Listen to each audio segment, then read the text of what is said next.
Hi. I just had a question because I've recently been struggling with finding an explanation or a reason to children's suffering, particularly more on the, I guess, extreme evils like trafficking or murder. I know that God is a good God, and I'm Christian, and I know that the Bible says what Satan meant for evil, God meant it for good. But I'm still struggling with an explanation for children who are completely vulnerable. And I've tried searching online and the internet for answers, and I decided to call in. Mm-hmm. Well, I don't think there's any easy answer to this. I do know that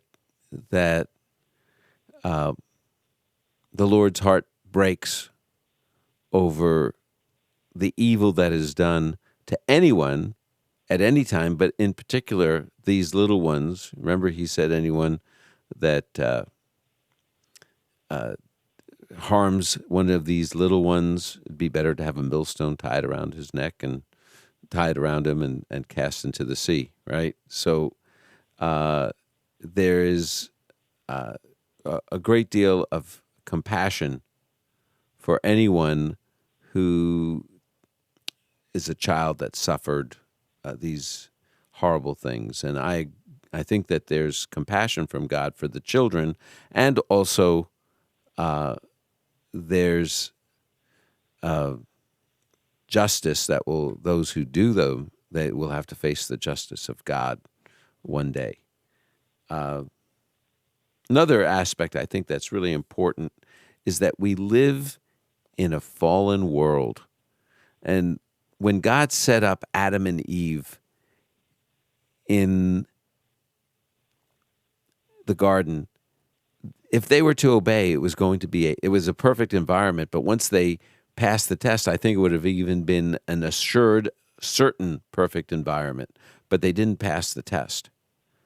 And as a result, the world is fallen. And when we read in the book of Romans, it talks about how the whole creation is awaiting redemption, that all the evil in the world that's happening makes us long for the day when the king will sit on the throne and he will execute justice immediately, and he'll protect and guard against this kind of evil happening.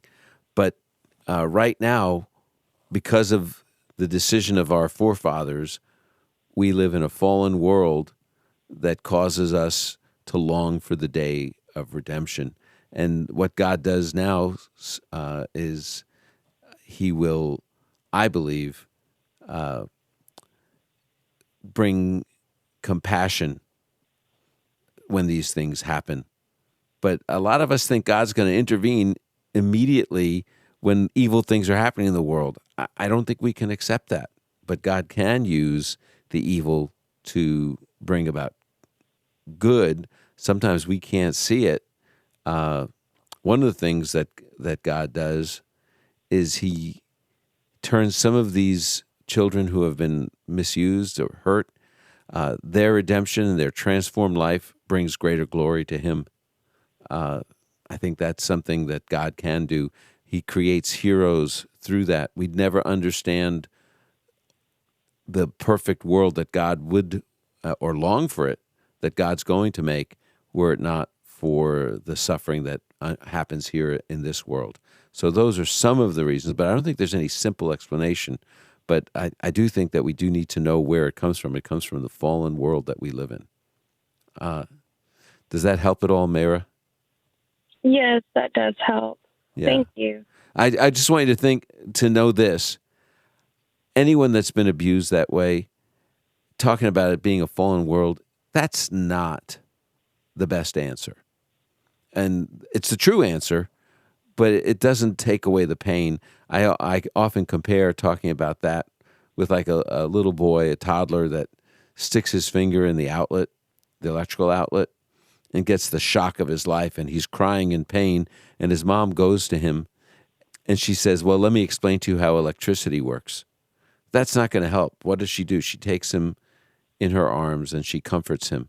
And I think that's why the Bible says we rejoice with those who rejoice, and we weep with those who weep. When we encounter people who have been hurt this way, what we need to do is weep with them, not explain to them. Okay? Okay. Yeah. Thanks for your call. I really appreciate it, Mayra. Thank you so much.